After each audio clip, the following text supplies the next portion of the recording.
Okay, so this video is for Unit 2 and this is going to cover 2.1, describe examples of effective presentation techniques. So in my job role, I do a lot of presentations. I've done 7 teacher briefings. I do presentations when I help facilitate the games group, and I have, since beginning of the year and being very nervous and anxious, I have grown in techniques I can use when I'm doing presentations. So here are some examples of effective presentation techniques. It's best to always keep text to a minimum, to use images, visual aid, because 9 times out of 10, the audience are going to listen to you or look at the board. So if there's images on the board and you're talking, they can take both of that in. However, if you're talking and there's text on the board, or what's behind you, they aren't going to take both in and they're not going to listen because it will be too much information at once. It's always good to rehearse. It's good to rehearse so you know what you're going to say. It's good to rehearse because it's not very good consistently looking back at the board, and it's going to put them off and they won't necessarily hear you because you'll be facing them, you'll be facing the board and then reading off of the board. It's good to be loud and clear. I've had lots of feedback saying, need to be louder, I need to be clearer. I think I've got better at that the more I've done presentations. That's more rehearsing, that's more doing it and putting myself out there. It's good to not to speak too fast, like I just said. Be loud, be clear, be slow.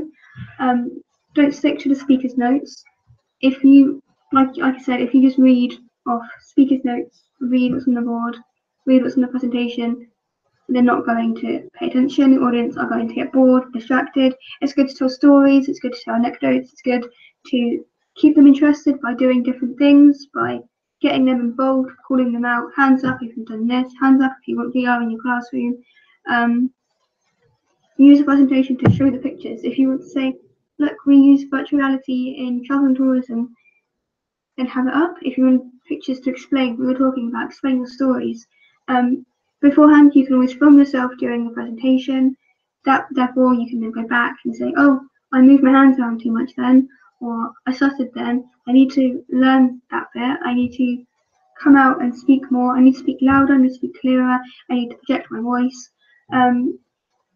Be consistently aware of the slide numbers. When I do presentations, I'm always counting. I always have, when I do teacher briefings with my manager, Scott, I always do, he says something, I think, watch the slides, and then after Scott says this, I begin to talk.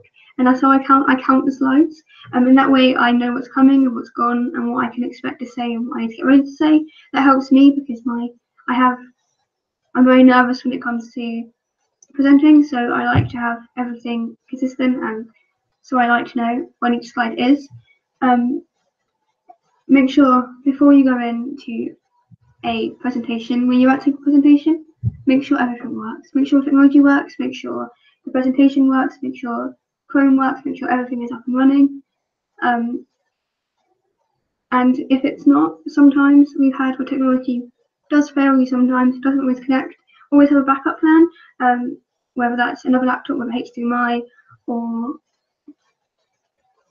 just distract until you can technology working, or explain about the presentation. That would be even better. Like I said before, audience participation, keep them interested so they don't get bored. Bring them up, get them involved, give them things to do. Something we're going to be doing is giving the staff little cardboards so they can look around and get involved, as well as hands up if this, hands up if that. And you always have to appear confident, even if you're not. You have to go out there, give it your all, give it your best, because the best you can do. And there are some examples of effective presentation techniques that I've used, and I think they work. They work for me. So